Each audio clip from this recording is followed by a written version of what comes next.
Welcome to mission Manzil. Myself Vivek Kumar. और आज हम पढ़ने वाले हैं क्लास 10th की geography, chapter 1, resources and development. So आइए देखते हैं रिसोर्सेज एंड डेवलपमेंट। तो इस चैप्टर के सबसे पहले टॉपिक से रिसोर्सेज से स्टार्ट करते हैं। तो रिसोर्सेज क्या है, इसका डेफिनेशन देखें तो everything available in our environment which can use to satisfy our needs provided it is technologically accessible, economically feasible and culturally acceptable can be termed as resources। अगर इसको हम सिंपल वर्ड में जानें तो रिसोर्सेज वो है जो हमारे इन्वायरमेंट में प्रेजेंट है, जो हमारे नीड्स को सेटिस्फाई करते हैं, बट साथ ही साथ वो टेक्नोलॉजिकली फिजिबल भी होना चाहिए। मतलब हमारे सोसाइटी में, हमारे इन्वायरमेंट में वो सब टेक्नोलॉजी होना चाहिए जिससे हम सारे रिसोर्सेज को गेन कर सकें। वो इकोनॉमिकली फिजिबल भी होना चाहिए, मतलब हम लोग उसको ईजिली एक्सेसिबल कर सकें, हम लोग के पास उतना पैसा होना चाहिए, और वो कल्चरली एक्सेप्टेबल भी होना चाहिए। इसको एक एग्जांपल से समझते हैं। जैसे अगर आप इस क्लास को भी ले लें तो ये क्लास आपके लिए क्या है, रिसोर्स है। कैसे? तो सबसे पहले तो ये इन्वायरमेंट में प्रेजेंट है, ये आपके नीड के लिए है ये क्लासेस। और दूसरी बात देखें तो ये टेक्नोलॉजिकली एक्सेसिबल है, ये यूट्यूब पे आपके लिए फ्री में अवेलेबल है। दूसरा देखें तो ये इकोनॉमिकली फिजिबल भी है, कल्चरली एक्सेप्टेबल भी है। ठीक है, अभी देखते हैं इसके नेक्स्ट टॉपिक को। तो रिसोर्सेज के कुछ टाइप्स हैं, जैसे इसके 4 टाइप्स हैं। पहला है on the basis of origin, second है on the basis of exhaustibility, third है on the basis of ownership, and fourth है on the basis of status of development. So हम सबसे पहले वाले जो फर्स्ट टाइप है इससे स्टार्ट करें, on the basis of development of origin. तो ये भी फर्दर डिवाइडेड है 2 पार्ट्स में, जैसे biotic resources and abiotic resources. अगर पहले हम देखें बायोटिक रिसोर्सेज से, तो बायोटिक रिसोर्सेज वो होते हैं जिनके पास लाइफ होते हैं, जैसे ह्यूमन बींग्स देख लें, फ्लोरा फौना देख लें, फिशेस देख लें। एंड अबायोटिक रिसोर्सेज की बात करें तो वो नॉन लिविंग थिंग्स, जैसे रॉक्स हैं, मिनरल्स हैं, सॉइल है, मेटल्स हैं। ठीक है, उसके बाद देखते हैं इसके second type, on the basis of exhaustibility. Exhaustibility में ये भी 2 पार्ट्स में डिवाइडेड है, renewable resources and non renewable resources. First की बात करें तो ये वैसे रिसोर्सेज होते हैं जिनको हम बार बार यूज़ कर सकते हैं, जो जल्दी ख़त्म नहीं, मतलब वो ख़त्म होते ही नहीं हैं। ठीक है, और नॉन रिन्यूएबल वो है जो हमारे इन्वायरमेंट में लिमिटेड अमाउंट में प्रेजेंट है और वो एक टाइम के बाद ख़त्म हो जाएंगे। जैसे रिन्यूएबल का एग्जांपल देखें तो विंड एनर्जी है, सोलर एनर्जी है। नॉन रिन्यूएबल का देखें तो कोल है जो एक टाइम के बाद ख़त्म हो जाएगा, नेचुरल गैसेस है, पेट्रोलियम है। उसके बाद ये जो इसका थर्ड कैटेगरी है, on the basis of ownership. Ownership further divided है 4 पार्ट्स में। तो इसका पहला पार्ट हम लोग देखते हैं, इंडिविजुअल रिसोर्सेज। इंडिविजुअल रिसोर्सेज, कोई भी इंडिविजुअल, जैसे आप हैं, आपका कोई भी जो रिसोर्सेज है, आपका घर है, आपका फ़ोन है, आपके बुक्स हैं, वो आपके इंडिविजुअल रिसोर्सेज हो गए। सेकेंड है कम्युनिटी रिसोर्सेज। कम्युनिटी रिसोर्सेज वो है जैसे आप जिस सोसाइटी में रहते होंगे, उस सोसाइटी या किसी गांव में रह रहे हैं, उस गांव में कुछ पब्लिक पार्क्स होंगे जो सभी के लिए अवेलेबल हैं, पिकनिक स्पॉट्स होंगे, प्लेग्राउंड्स होंगे। ठीक है, उसके बाद इसके on the basis of ownership में ही थर्ड है नेशनल रिसोर्सेज। नेशनल रिसोर्सेज वो हैं जो किसी भी नेशन के अंदर में जो भी रिसोर्सेज हैं वो सभी नेशनल रिसोर्सेज कहलाएंगे। जैसे ऑल मिनरल्स है, वाटर रिसोर्सेस है, फॉरेस्ट है, वाइल्ड लाइफ है, और कुछ ओशियानिक एरियाज़ भी हैं। जैसे कि अगर हम यहाँ पे इंडिया में देखें, जैसे ये जो हमारा इंडिया है ये कोस्टल लाइन से हमारे, ठीक है, और इस कोस्टल लाइन से ये जो है इसको बोलते हैं हम, क्या बोलते हैं, नॉटिकल माइल्स। ये 1200 नॉटिकल माइल्स तक का जो भी एरिया है वो इंडिया के अंडर में है, और ये भी इंडिया का ही रिसोर्सेस है, ये भी इंडिया का ही रिसोर्सेस है। और साथ ही साथ जो भी नेशनल रिसोर्सेस में वो सारे रिसोर्सेज भी आ जाएंगे जो किसी इंडिविजुअल के पास है, बट कंट्री के पास एक लीगल पावर है कि वो सारे के सारे रिसोर्सेज के किसी भी इंडिविजुअल रिसोर्सेज को वो अपने अंडर में एक्वायर कर सकते हैं। अभी इसका फोर्थ देखें तो यह है इंटरनेशनल रिसोर्सेज। इंटरनेशनल रिसोर्सेज में वो रिसोर्सेज आ जाएंगे, जैसे ये जो हम यहाँ पे देखे थे, ये जो कोस्ट लाइन है, इस कोस्ट लाइन से 1200 नॉटिकल माइल्स तक था इंडिया का रिसोर्सेज।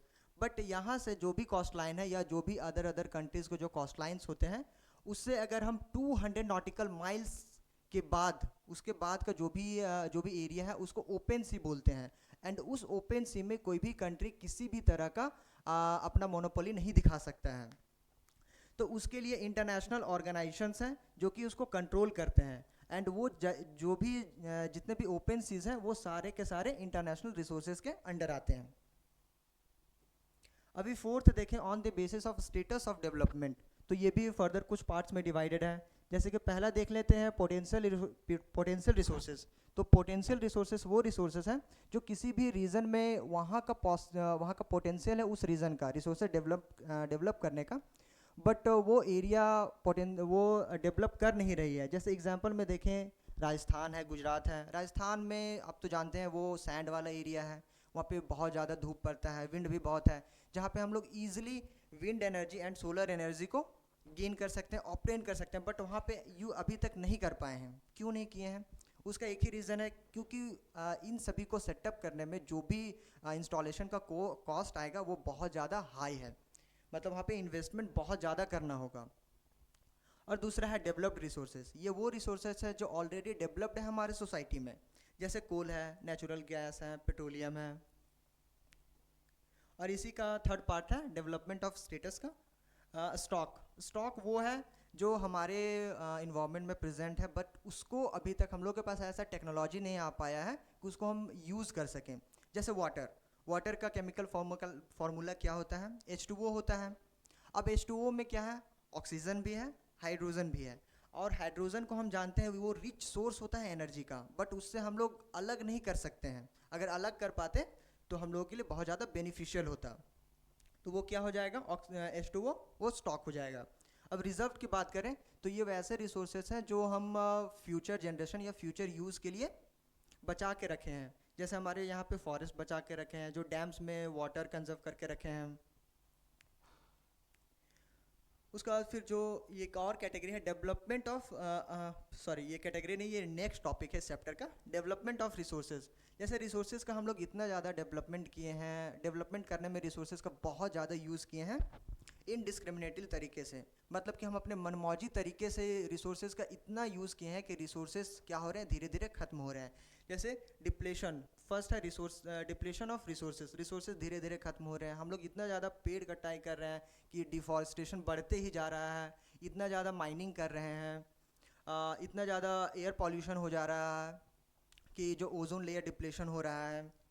सेकंड है एक्यूमुलेशन ऑफ रिसोर्सेज, और ये जो भी रिसोर्सेज है ये कुछ ही लोगों के पास है, जिसके वजह से हमारे सोसाइटी में रिच और पुअर सोसाइटी दो पार्ट्स में डिवाइड हो चुकी है।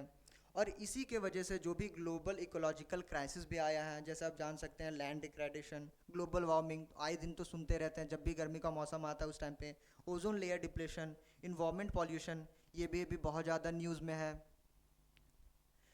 उसके बाद यहाँ देखें, इन सभी को इतना जो हो रहा था, जो हम लोग जो भी इन्वायरमेंट में जो भी रिसोर्सेस हैं वो अपने मनमौजी तरीके से यूज़ कर रहे थे, तो उसी के बिहाफ में एक सस्टेनेबल डेवलपमेंट का कॉन्सेप्ट आया। तो सस्टेनेबल डेवलपमेंट क्या है? सस्टेनेबल डेवलपमेंट में बोला जाता है कि जो भी हमारे प्रेजेंट में जो रिसोर्सेस हैं वो रिसोर्सेज को ऐसे यूज़ करना है, इस तरीके से यूज़ करना है कि वो हमारे फ्यूचर जनरेशन के लिए भी बचा रह सके। तो ये जो सस्टेनेबल डेवलपमेंट का कॉन्सेप्ट है वो एक्चुअल में आया कहाँ से था? तो वो आया था रियो दी जेनेरियो अर्थ समिट 1992 से आया था। ये हुआ था ब्राज़ील में, ये जून 1992 में हुआ था, एंड इसमें मोर देन 100 कंट्रीज़ ने पार्टिसिपेट किया था। और इसमें इस सबमिट का एक ही मेन रीज़न था कि जो भी इन्वायरमेंट में जो प्रॉब्लम्स हो रहे हैं उनको एड्रेस करना था। और इसके रिगार्डिंग जो भी रिजल्ट्स आए कि जो कंट्रीज़ ने पार्टिसिपेट किया था उन कंट्रीज़ ने मिलके कुछ सहमति जताई, जैसे ग्लोबल फॉरेस्ट प्रिंसिपल कि फॉरेस्ट को हमें बचा के रखना है। सेकंड है, इन लोगों ने एजेंडा 21 को अडॉप्ट किया, जिसमें बोला जाता है कि जो भी पॉवर्टी को एलिविएट करना है, पॉवर्टी को ख़त्म करना है, जो भी इन्वायरमेंटल डैमेज हो रहा है उसको रिड्यूस करना है। थर्ड है डिजीज़ेज़, जो भी डिजीज़ेज़ हो रहे हैं उनसे हमें बचना है। और फिर साथ ही साथ जो भी कंट्रीज़ हैं वो सभी का ग्लोबल कोऑपरेशन के साथ क्या हो, किसी भी चीज़ से लड़ सकें। जैसे कि आप कोरोना में तो एग्जांपल देख ही चुके हैं, वैक्सीन बनाया किसी और कंट्री ने, फिर उस कंट्री ने सभी सारे के सारे दूसरे कंट्रीज़ को क्या किया, डिस्ट्रीब्यूट किया। तो ये हो गया ग्लोबल कोऑपरेशन के थ्रू से हेल्प करना है। अभी इन्हीं सब को देखते हुए एक दूसरा टॉपिक है रिसोर्स प्लानिंग। तो रिसोर्स प्लानिंग का क्या ज़रूरत पड़ गया हम लोगों को? जैसे कि हम जानते हैं कि हमारा जो इंडिया है, इंडिया में जो भी फिज़िकल डिविजन्स है फिर इसमें डाइवर्सिटी बहुत ज़्यादा है।